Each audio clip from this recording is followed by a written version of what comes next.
नमस्कार दोस्तों, हम आज आप लोगों को एक मज़ेदार गारी सुनाने जा रहे हैं। अगर पसंद आए तो लाइक कर दीजिएगा और अपने दोस्तों के साथ शेयर कीजिएगा ताकि वो भी इसका आनंद उठा सकें। तो चलिए हम शुरू करते हैं। कलमाई कापी लेके घूमेला कावाना रामा, कलमाया कापी लेके घूमेला कावाना रामा।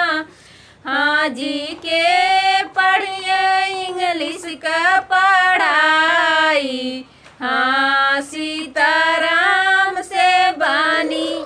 हाजी के पढ़िए इंग्लिश का पढ़ाई, हाँ सीताराम से बानी। अपने मालिया से बोले लिकावाना छिनरो, अपने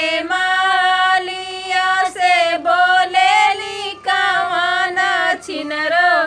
हाँ जी हम पढ़वा इंग्लिश का पढ़ाई, हाँ सीताराम से बानी। हाँ जी हम पढ़वा इंग्लिश का पढ़ाई, हाँ सीताराम से बानी। काऊ तू ले बाछला नाम का लिखाइया, काऊ तू ले बाछला नाम का लिखाइया। हाँ जी काऊ ले बा इंग्लिश का पढ़ाई, हाँ सीताराम से बानी।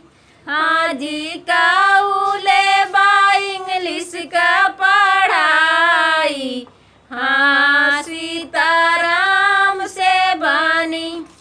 1000 रुपया ले बनाम का लिखाइया, 1000 रुपया ले बनाम का लिखाइया। हाँ जी दोनों जब बना इंग्लिश का लड़ाई, हाँ सीताराम से बानी। हाँ जी दोनों जब बना इंग्लिश का पढ़ाई, हाँ सीताराम से बानी।